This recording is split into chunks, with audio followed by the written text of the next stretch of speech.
Okay, we did it! We did it. That's credits, baby. All right. First things first, the bottom center of the screen says that we have beaten 2 games in 2024 and 449 since we started doing this in 2020. Those numbers are lies. We've now beaten 3 games in 2024 and 450 since we started doing this in 2020. All right. Very good game. Let's talk about why.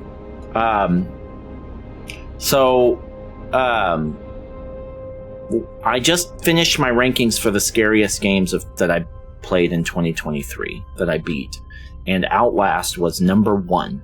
It was the scariest game I finished last year. This game is even scarier. And I think there's a few reasons for that. One is it looks better, which shouldn't matter that much, but it does. And it goes a little bit beyond just the graphics. But the graphics set the mood a lot better. The camera graphics are better, although they were quite good for 2013 when the first one came out. But this one's even better. The lighting is much better. It's dark, too dark when it's supposed to be, and it's just bright enough when it's supposed to be. They really nailed that in this one. And the sound design is, I think, better. It's the music, or just the ambient sounds like this. It's kind of hard to even call it music, but the soundtrack is very good. And so from a technical standpoint, I think that really elevates it. I imagine this game was probably a bigger budget game than the first one. I don't know who is the developer of these games. It's Red Barrels. That's the developer and the publisher. Okay. So I don't know what else they do, but they had a lot of success with the first one for sure. So this is a bigger, better, longer.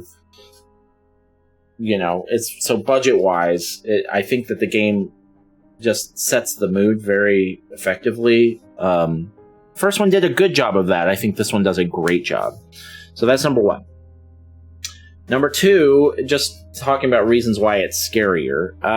This game does a really, really good job. So there are some games that I've played that they're like, jump scare, jump scare, jump scare, jump scare, jump scare. And it's exhausting, and it kind of gets old to the point where it's like, yes, I'm getting startled again, but it's like, I'm not scared. You haven't really put me there. This game has jump scares. Don't get me wrong. It has many, and but those jump scares are a lot more effective when that mood and those low points, those lower points. This game is really good at knowing when to be quiet and knowing when to pull it back.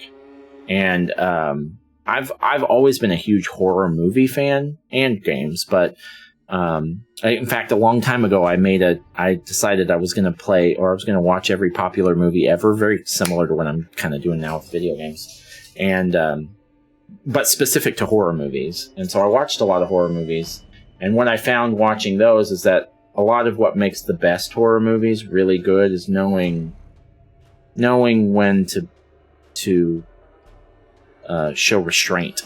And this game, I think, did a much better job of that. I think the first game was a lot more like jump scare, jump scare, jump scare.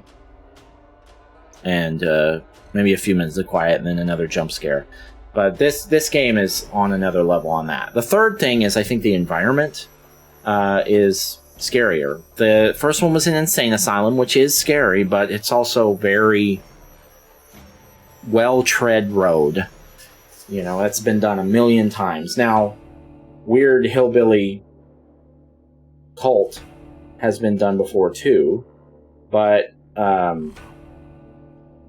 as much in video games, and not in the mind, like the different the different settings, like indoor, out. I'll keep out of all the details. But there's in the Outlast game, there's really just one setting. You're in the asylum the whole time. In this game, you're outside a lot. You're outside almost the whole time, and when you're not outside, those moments that you're inside and the different places that you're at are very impactful. So the different changes of setting, scenery, very smart, very scary, really good. The school was horrifying. Again, been done. I've been in a school in a horror game before. I've played Silent Hill, but this game does a good job of making it its own. And knowing when things should be really dark and knowing when things should be well lit. Like, the school was often well lit and it was still horrifying. Even more so in certain points. So that was great. Let's see. I'm going to turn this down a little bit. What else? So we're just talking right now about just the ways that it's scarier. I think that the motivations, the story, makes it more interesting as well. In the first game, the story is almost non-existent. You're an investigative journalist. You're trying to figure out what's going on with this insane asylum. There's crazy shit in there. That's about the whole deal. Really, you're just trying to escape the whole time, which doesn't make a ton of sense. Because you're just walking by windows and dude, just get a brick and throw it through that window and you can leave if that's all you need to do. This game the motivations are a lot more complicated than that. You can't just walk away. You've got someone that you're looking for, and dealing with these different factions and different groups of people and trying to figure out why each one is dangerous and what they mean to your main goals. That's a lot more interesting than the first game. The first game was oh, there's crazy people around, we got to get out of here. It was a little bit more complicated than that, and I liked that. I also thought there's no combat in this game, but just the chase sequences and the stealth sections were better in this game. They weren't bad in the first game, but they were a little bit more obscure. They were a little bit more obtuse. It was not clear very often, or sometimes in the first game, when you're supposed to run and when you're supposed to hide. There's no fight, but when you're supposed to run and when you're supposed to hide. I think this game did a better job of communicating that intuitively. And that made it less frustrating. And then we talked about the environments already, but let's circle back to that, because one of the things that I think really put this game over the top was the set pieces. The mines, the school, the river, just the wilderness. There's a lot of change in setting, and it keeps it fresh. It's good. So, all in all, very, very, very pleased with this game. More so than I thought I would be. I figured I'd like it about as much as the first one. I didn't know what was different. I didn't realize it was as different as it is. So, really good. One of the better horror games I've probably played when it comes to just straight scary. This isn't going to hold a candle in my rankings to something like Resident Evil 4 Remake, but really, honestly, a lot of the reason I like a game like that has nothing to do with how scary it is, because that game's not really that scary. It's really more just about how fun it is. This game is really fun because it's scary. That is its main attraction. Now, if I were to think of some negatives, I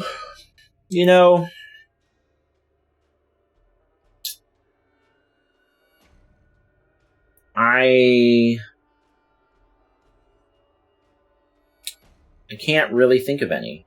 The only reason this game isn't going to rank as high as something like Resident Evil 4 is because it doesn't have those crunchy, gamified things that I like as much in video games. The only thing that's really like gamified in this game is resource management, which is common for the genre, but all you're really managing is health and batteries. And so that only really goes so far as like the gameplay loop being fun. There's no ammo to manage. There's no combat. There's no RPG elements. So, you know, if this had been a 30-hour game, it wouldn't have been as good. That would be way, way, way too long for a game like this. It was, I would say, the perfect length.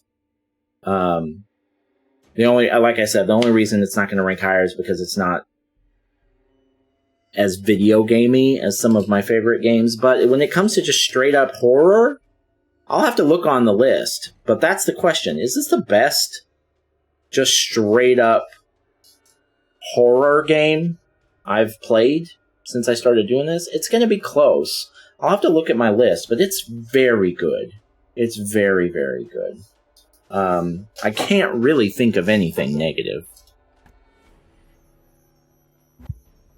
So I'm racking my brain and I can't think of anything negative to say about this game. So maybe I'll think of something later when I do the review video, but I can't think of anything now. So, all right, we did it. So last order of business, Outlast 2, it has been a blast.